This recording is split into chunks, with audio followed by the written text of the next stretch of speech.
We have our top 10 referring physicians. We have some that send 25 to 35 per month. 9 or 10 of them are orthopedic surgeons. And out of those 9 or 10, 8 of them are actually purposely sending to us as their go-to provider. Kick it.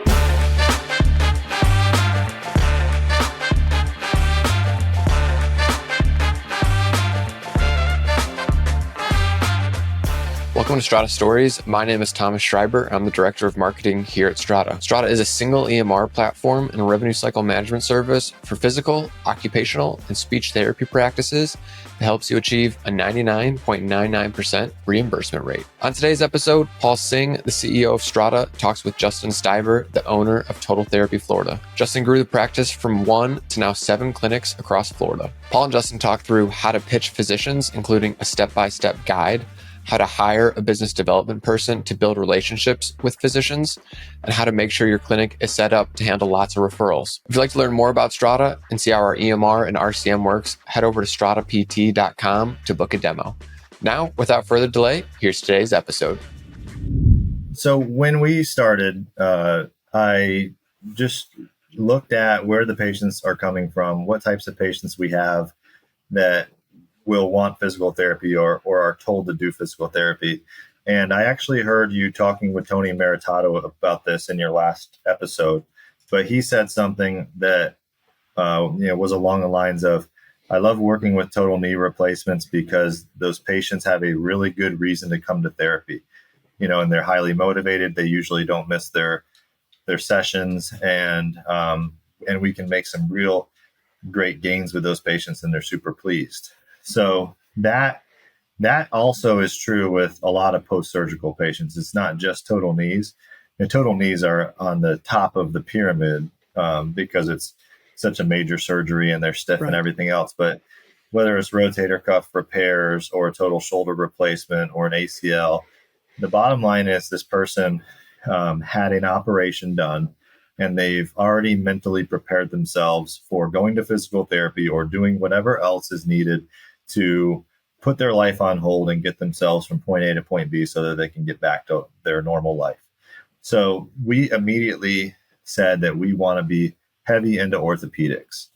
And when the full story goes circle, I bought my first clinic from Tony Maritato. So just a crazy inside baseball, thing there. But he, at that time, was not local down here in Florida. So our business was mostly built on all the word of mouth, returning patients coming in, and there was no marketing in place to go out there to the physician and let them know who you were. So I think when I looked at the referral sources and where these patients were coming from, only in our top 20 referring physicians, only I think 2 or 3 of them were orthopedic physicians. Most of them were smaller numbers of the primary care physicians. And if they were orthopedic physicians, it's probably because the patient that had been to us before for something else went to have their knee replaced and loved us so much that they said, I want to go back to total therapy. And the doctor said, you can pick wherever you want to go. That's fine. So they ended up being our referrals, but I would say they weren't directly sent to us for any reason having to do with the physician telling them to. So now, if you fast forward 5 years, and now that was just one clinic, but maybe in a month, our best referring physician would send 4 or 5, and there was a lot of them that sent 4 or 5. But now, fast forward 5 years, we have our top 10 referring physicians. We have some that send 25 to 35 per month, company wide. And it goes all the way down to, like, if you look at our number 10 best, they're probably still sending us 12 to 15 per month. So it's like we have this, and by the way, out of the top 10, 9 or 10 of them are orthopedic surgeons. And out of those 9 or 10, 8 of them are actually purposely sending to us as their go-to provider. So how did that happen? We decided early on, as part of our stages of growth, to bring on a director of sales, that actually goes out there and makes these sales calls to these physicians. um, which is that thing that you talk to other practice owners about, and they say, I've done that, I've done the lunches, I've done the calls, and it doesn't work. And I would say in large, that they're not wrong. That doesn't work if you go in there one or two times, do a lunch and do this, but it's hammering those doctors with your brand. And honestly, and I think physical therapists, and Paul, you can stop me if you want to talk more about something than others, but I think physical therapists love to talk about what they can do for their patient. And the doctors really don't care about that because they honestly assume that most physical therapists know what they're doing, and all they hear back from every patient of theirs is how much they love their physical therapist. This is out of the doctor's mouths over and over again. Oh, all my patients love their physical therapist. So you're not like special, no offense. So instead of going that route, what we do is we say, who are you using for physical therapy at this moment? And that tells us kind of how they're thinking about physical therapy. And they say, oh, whoever the patient wants to go to, or I like using this person and this person. And you say, okay, what are your biggest pain points about sending your patients to physical therapists? And they get back to you, and probably half of the physicians say, well, you know what? I really hate it when the patient comes back in and says, my physical therapist told me blank. And usually it's something like, my physical therapist told me that you made my leg 1 inch too long, and now I'm going to be walking funny the rest of my life. And you're like, I just hate it. And every time I hear those words, my physical therapist said, I just cringe, and I'm waiting for this bomb to be dropped, And so we started learning this was their biggest pain point, and this along with a handful of other things. And so we would go in there, and that would be our marketing message to the physicians. Hey, we want to partner with you. We know that the outcome of the patient has to do with their happiness with their surgeon, their physical therapist, and everything. And by the way, our team is awesome. If you want to talk about physical therapy and the equipment that we have and all that stuff, please ask us those questions. But I want to talk to you about the process of how we can make your life easier. So you go and say, when do you want to know a patient is maybe not progressing normally? How much autonomy do you want to give us? And when do you want to know, so that when that patient comes back in for their follow-up in 2 weeks or 4 weeks, that you're not walking blindly into this bomb about to go off in your face. So what we make sure we do is we actually create a profile on every physician that we have. And it has all their little nuances, like this doctor really wants a progress note sent over before their first follow-up at week 2, or this doctor does not want to be bothered unless this person's leg's about to fall off. And we have this all written down based on our experience over years. And we send our team out there, which now consists of a husband and wife combination. We send them out there to kind of play damage control, but in a good way. They're always giving the doctor the heads up, like, hey, doc, heads up, this patient that you sent over to us had a fall and their knee's all blown up, and they're coming back to see you on Wednesday. And they're pretty stiff. They're not doing too well. Here's a picture of their knee, just so you know. And the doctor's response is, man, thank you so much for that heads up. Yeah. Because they do not like being surprised. So by the way, like, as much as I don't want to like pry too much, because I only want you to share what you're comfortable sharing, but you're right. Like a lot of other people, if they do this at all, they kind of like dabble and they're like, oh, I did the lunch, or I drove around and I stopped by a couple offices, and it's just not doing it. Like it's not working. Right. And what you're kind of talking about sounds like more of a partnership where you're going in there and you're saying like, look, we want to help you. And you're, like now again, if I don't want to pry too much, but out of curiosity, how do you get like, how do you guys think about like, how do you get enough, I don't know if the right word is credibility, but like today, you guys are a couple years old. People know you, right? But let's pretend you started Total Therapy over today. Let's just pretend you started over today, knowing what you know today, but you don't have, 9 locations, all that stuff. what is that subtle set of things that have to happen, like that director of sales, when they go out there, what are they doing to kind of like get that doctor to actually pay attention, that to like notice like, hey, these guys are different? Does that make sense? Like, I don't know how to ask the Yeah, question, but it how do you does. get enough And rapport with the clinician or the physician before you can have those conversations? well, honestly, the most important thing to point out is that you don't always need a great rapport with the physician themselves. Sometimes, but what is important is that you know how that office operates in terms of sending the patient referrals. So I think one other problem that a lot of people have, and I've seen it happen, is they assume that the physician is the person who makes all the calls and sending the referrals. Whereas the truth is, in a lot of offices, it's not the physician. It's someone they trust, mainly because the physician doesn't have time, or they just, it's not on their plate anymore. So maybe it's a physician's assistant, or maybe it's a nurse. And sometimes, even in the biggest offices, it's a front desk person. Like the doctor truly says, I don't care where you send them, just send them to physical therapy. And it, I wish this wasn't true, but it's the truth that we have to face, is that some physicians don't value physical therapy the way that we value you in terms of one person versus the next, or one office versus the next. They kind of think we all do the same thing. So you can, so first of all, you have to figure out how the referrals work. So usually that happens by getting there and doing a lunch. And basically when you're doing lunch, you're spending $1,500 on a big office, 40 or 50 people, because you can't just bring lunch for one person. You got to do the whole office staff. So, and yeah, you can have a bagel, but screw the rest of you. yeah.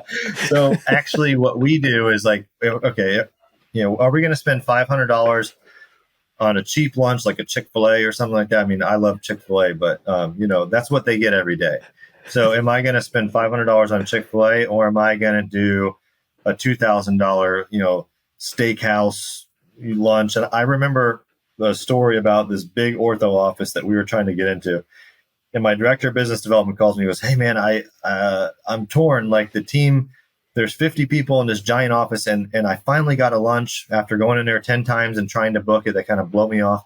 And I asked them what they like, and I said, I want to bring you something nice. And they said, well, we like Longhorn Steakhouse. But then this other gal who's really important says, we want I like Carrabba's, and I don't want to like burn any bridges. I said, so get both of them. Get Longhorn Steakhouse and Carrabba's and bring them both in." And he's like, I can do that. And I'm like, really? Come on, let's do that. So, but that office still to this day talks about how we brought them Longhorn Steakhouse and Carrabba's. That's the first time anyone's ever done that. But spending that $2,000 on a lunch, what that does actually, especially for an early practice, say you don't have that reputation yet with this office, is it gets you the chance to ask like one or two very pointed questions.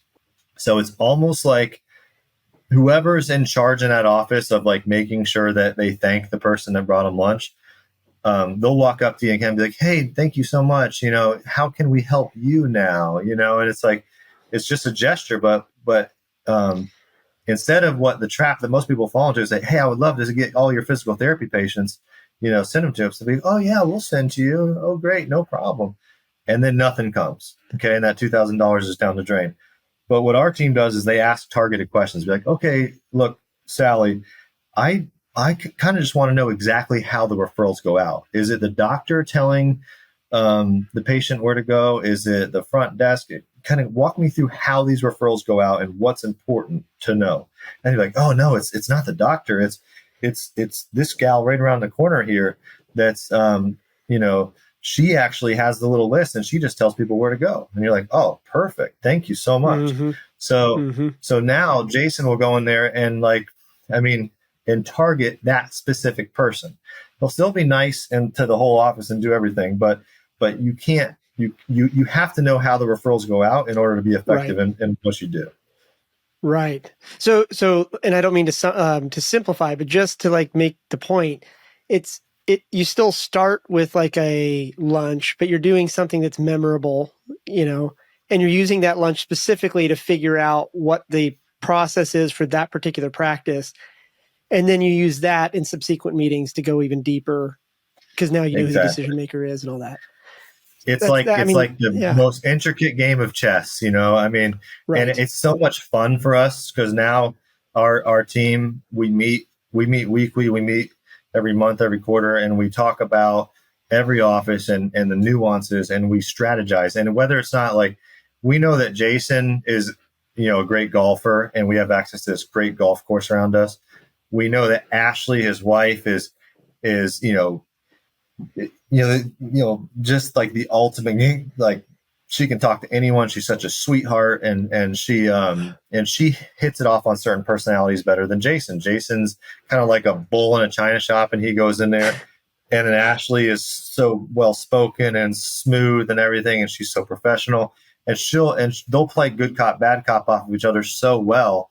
But we actually plan that out.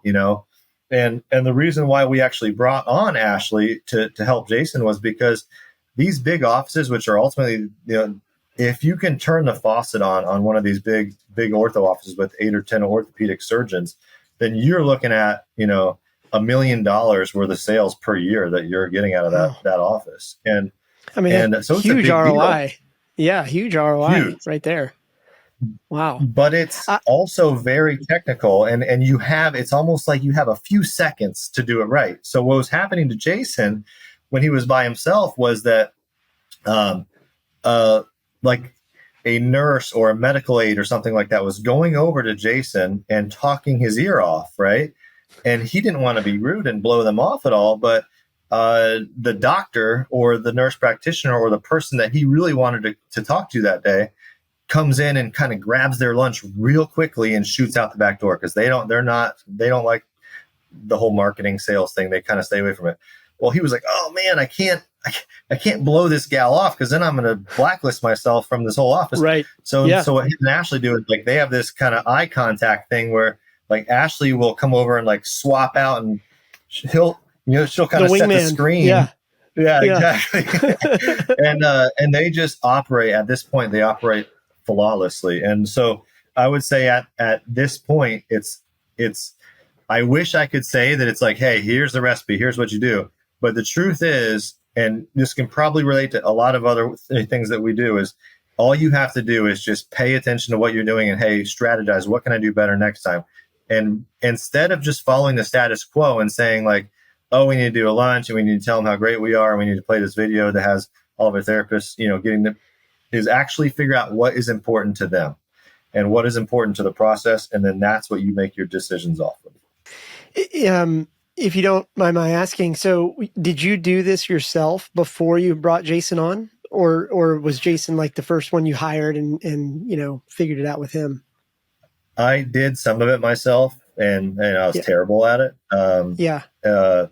And to be honest with you, it's I've learned, because Jason actually had a sales background, so he actually schooled me a lot in the beginning and said, no, dude, you're doing this all wrong. Like you're not doing this right. And then my partner, Brian, also not a therapist, also very experienced with sales and things like that. He said, no, you got to go after. And that was actually his idea to ask about what's the pain points. And that's kind of what opened up our mindset, is like, forget what matters to you. Go ask them what matters to them, Yeah. And nothing matters to a doctor more than something that they're mad about or upset about.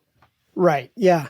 And I like to get into the tactics. So if you want to pass on this question, you totally can, but just out of curiosity. So imagine there's like some other practice owner listening to this right now, and they're like, okay, all right, Justin, I'm in Michigan or whatever. This makes sense. I'm going to go find a sales guy or whatever, or gal, whatever. How do you track, like, what are the metrics you use when you're managing that role? So like clearly there's enough trust between you and Jason so that when he comes and says, I got to do Carrabba's and the steakhouse, I get it. Half joking, half serious. Like, the joking side is like, why are you even calling me? Just get both of them. Right. But the serious side is like, this is deploying $2,000, which, is that's not something you want to be doing every day. So how do you, like, from a business standpoint, day to day, week to week, month to month, like, what are the metrics, if there are any? Like, is it gut feel, or like, how do you measure Jason? Like if there's another practice owner out there and they're going to bring on a salesperson or a business developer or whatever, how should they It's structure the so metrics? hard. It's so hard to have a metric for this um, because at least in our current system, and maybe someone has it figured out better than us, but it's hard to really tell. Are we growing organically, or these, or is it purposeful referrals from a surgeon? And if it happens enough times, you can kind of get a gut feel on how it's working. But as far as like the dollar spend go versus ROI type of thing, it's um, what did it for us is that we knew that it was going to work if we just did it. It wasn't that, and honestly, it was a lot of nothing for a few months. It was a lot of nothing, and it's also hard to, and it's hard to compensate someone for like a percentage of referrals and this and that in our business, because one referral isn't worth that much money to us.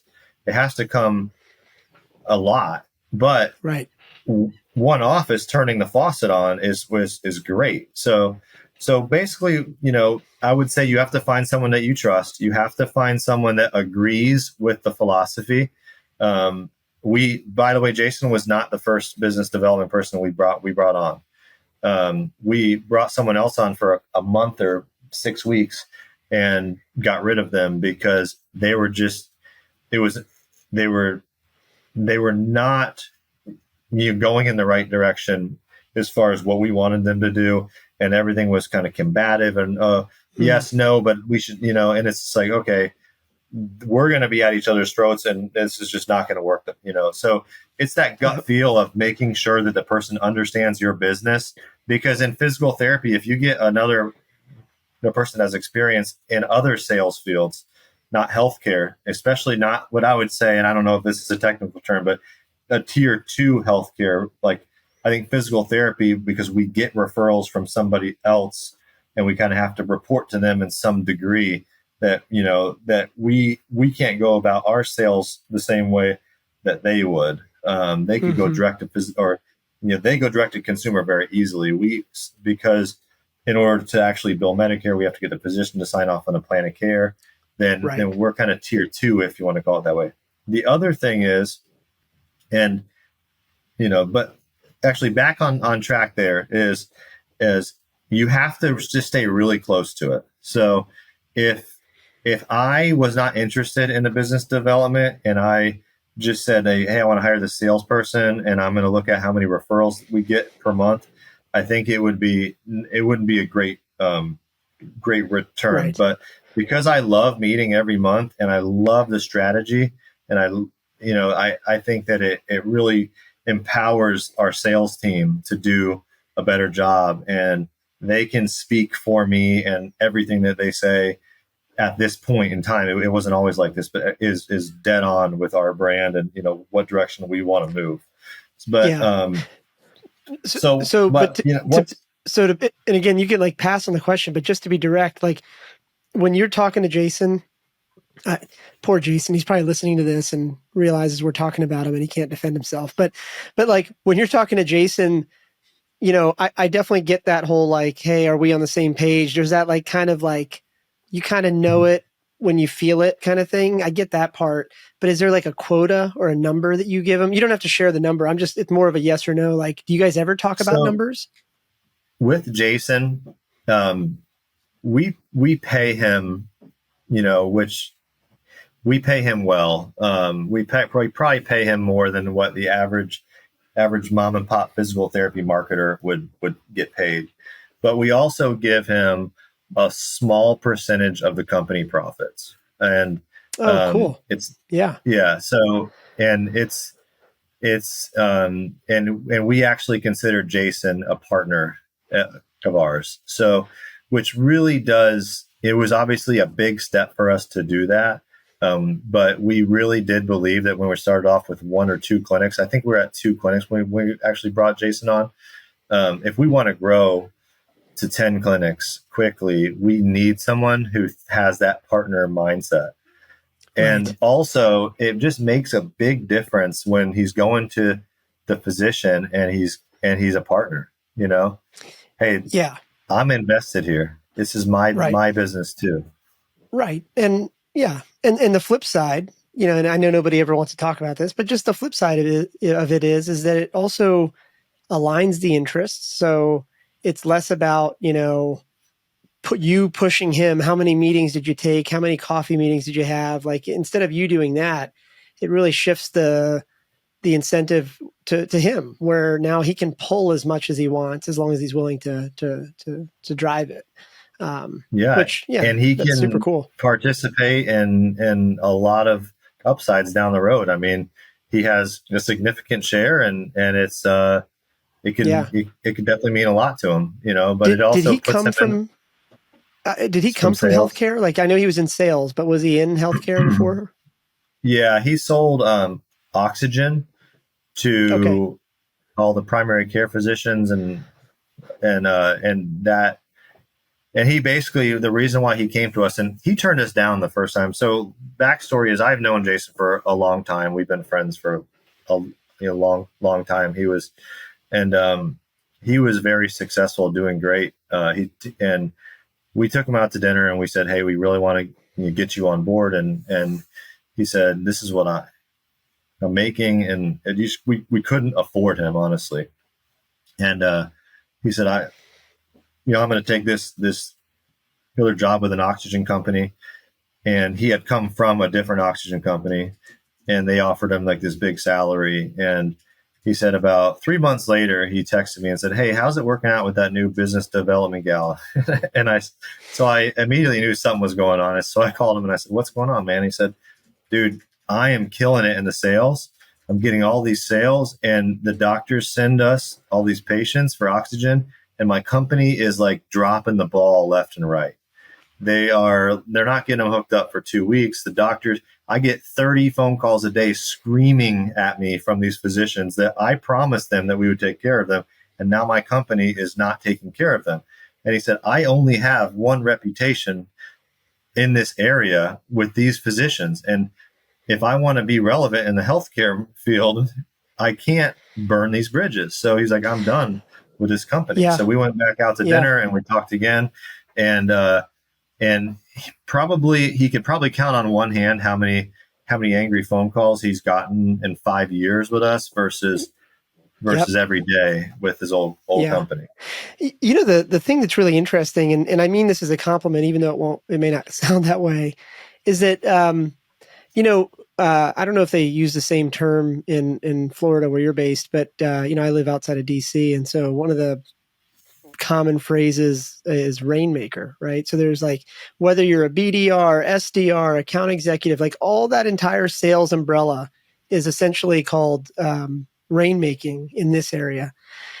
And the thing that's kind of like that nobody ever talks about is that the best rainmakers aren't looking for a job. They're probably banking it somewhere else, and so the unspoken understanding, especially amongst I think the top tier players in almost every industry, is that the rainmakers are going to cost something, and you can either give them a big fat retainer, or you do what you're doing, which is, healthy salary, but here's a cut of the profit. We're fully aligned.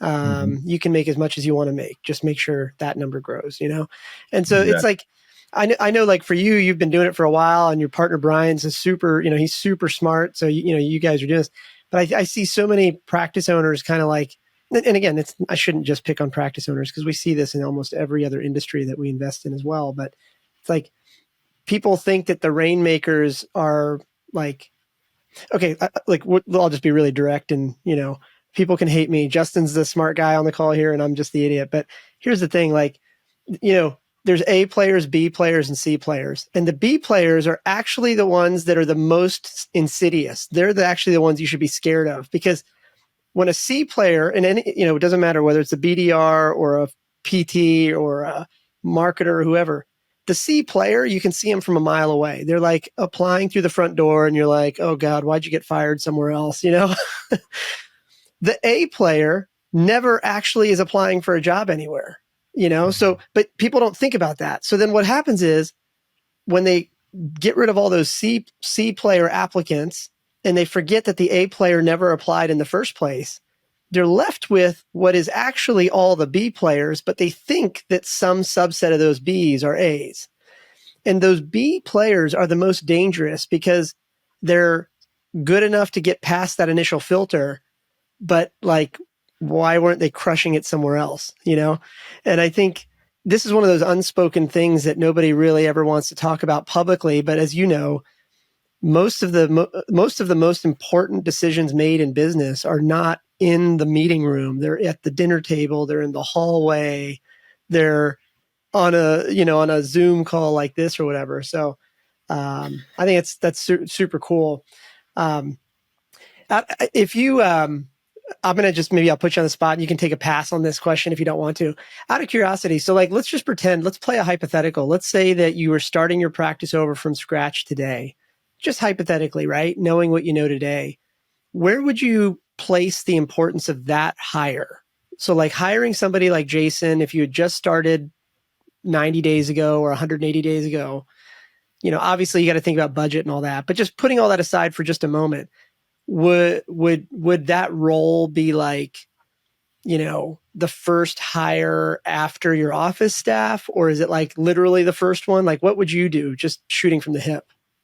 So I'm actually glad you asked that, because I was going to comment on this. Is the effectiveness of your business development person, your salesperson, driving leads in with these direct to physician marketing, you have to have a team in place that can deliver on the product that you're promising to. So, and it's not always, it's actually, to be honest with you, like the physical therapists, just assuming that everyone that's hearing this has good physical therapists and delivers on the physical therapy product just fine.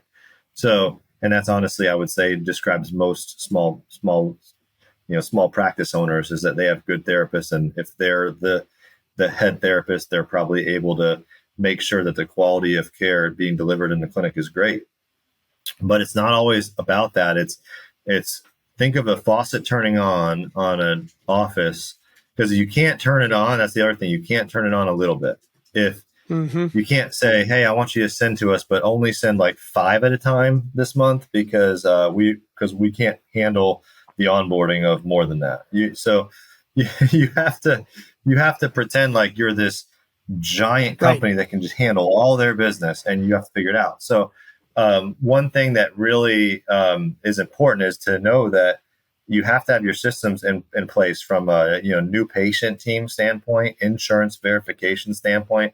You have to be able to get 30 referrals in a day, and you have to be able to turn those over in 24 hours. So you have to contact them. You have to verify their insurance. You have to put them in your system. You have to be able to schedule them, and you have to do that every single day. And if you don't have the systems to do that, then you got to be really careful, because then the faucet could turn on. You could fumble the heck out of the first few that you get, and then that doctor will never send to you again. So I would say, if I had to start over from scratch, my emphasis would be on I'd probably be a little bit more staffed than I needed to be on the admin side, on the back of the house. And then I would have my great therapist in place, and then I would make that hire and then start slamming it. And we've had very good success with, and as soon as we centralize all the, new patient on, the insurance verification, the scheduling, all that stuff. We don't have our front desk person doing most of that stuff at the clinics, because we want their job to be solely focused on handling the patients as they walk in the door. We don't want them on the phone with insurance companies or anything else. We want them to just be smiling and taking care of the patients as they come in and leave. So we've pulled a lot of the tasks like insurance verification and even scheduling, because our new patient team schedules the patient out for their entire plan of care before they even step foot in our office. And then the front desk person at every clinic, the patient coordinator, they can tweak that to fit their schedule if they need to. But when we sniff that we're getting a little bit busy on the admin side, that new patient team, we've added staff to that. So long before we're like messing things up or fumbling we add an extra person, and we really take our time to actually train them thoroughly. So like we just added one more this week too, and I think one last month. So I would say make sure that, and that's something that I could easily see a startup practice owner saying, "Oh, I can't afford that $25 an hour person." And so to some degree, you have to ask yourself, what am I going to do? Am I trying to grow this rapidly, which we were trying to grow rapidly to 8 or 10 clinics, because we knew that if we wanted to be really strong player in the orthopedic world in this area, we have to have more than 1 or 2 locations. We have to have the orthopedic surgeon that we're actually marketing to. We have to have clinics surrounding that doctor, because, and we kind of reverse engineer it and say, like, patients will travel 25 miles to a great orthopedic surgeon with a great reputation, but they won't travel more than 5 miles to a physical therapist no matter what. So we need to have a physical therapy office within 5 miles of each other, or 10 miles for 25 miles around that doctor. So in order to do that, we had to get to the size we are now.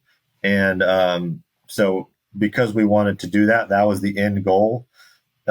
We decided to put the cart before the horse a little bit, as long as we were confident in our strategy.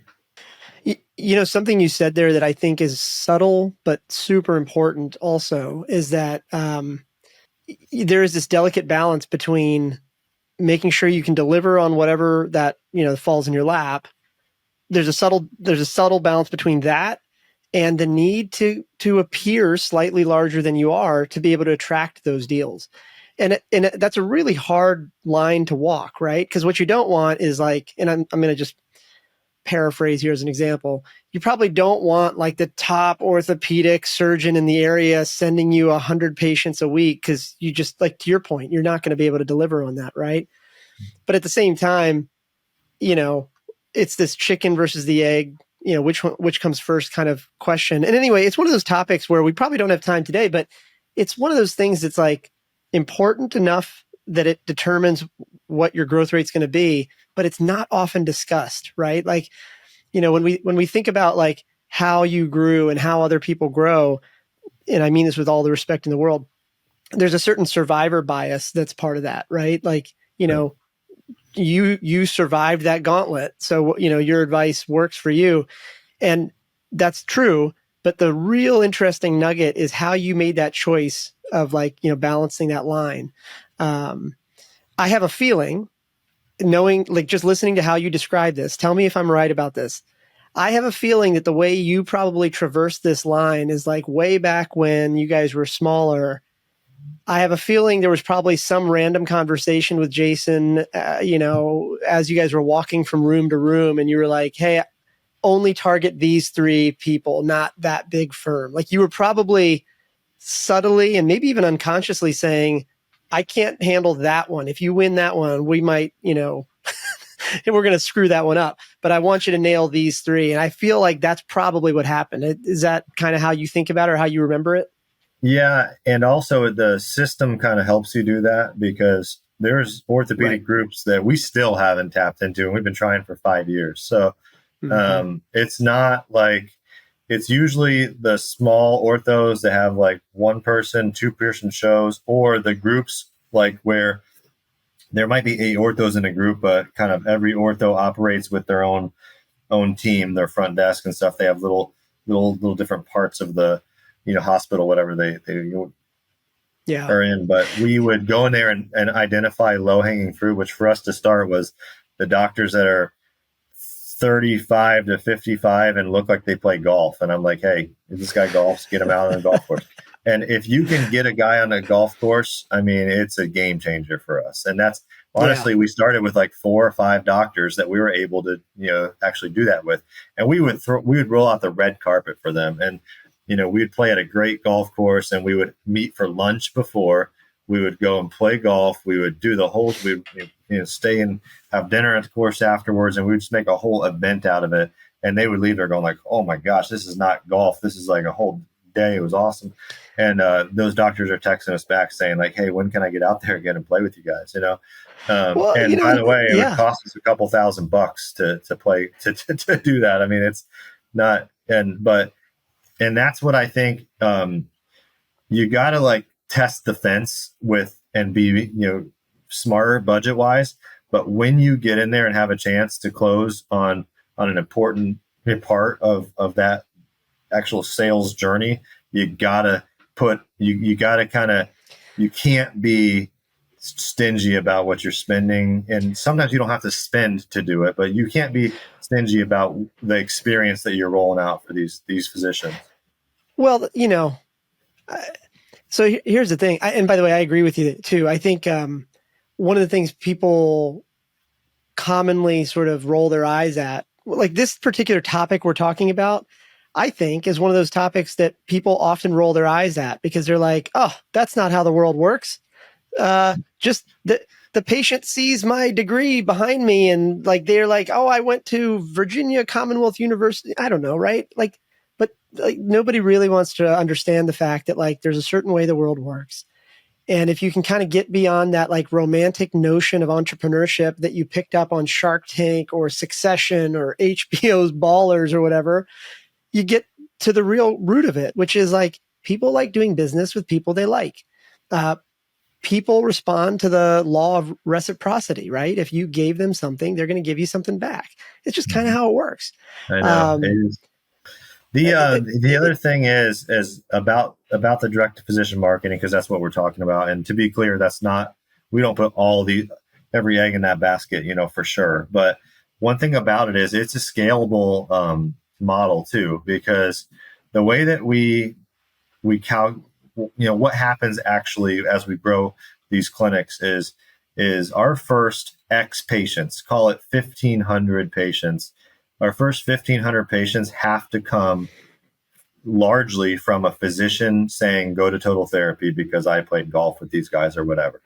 But once those 1,500 come into our clinics, say it's 300 per year for 5 years or 500 per year for 3 years, however you want to slice it, X amount of those patients, because now our therapists, and I haven't given our therapists all the credit they deserve because our therapists are the actual closers of this patient. So we need X amount of unique patients sent to us first. And then every other system we have in place brings those patients back in for lifetime value. Okay. And then taps into their friends and family and are returning year after year, 2 or 3 times per year. And then now that number, so after 3 years, and 3 years is kind of our magic number, what it takes to mature a startup clinic, is after 3 years, Jason and Ashley barely need to spend any time in that region that office is in, because now they're in maintenance mode, and the therapy team has taken over for us and done such a great job that that clinic is now full on a waiting list. And I'm actually telling the business development team, do not go near Inglewood right now because they're on a 7-week wait. And you're just going to create a bigger problem for us.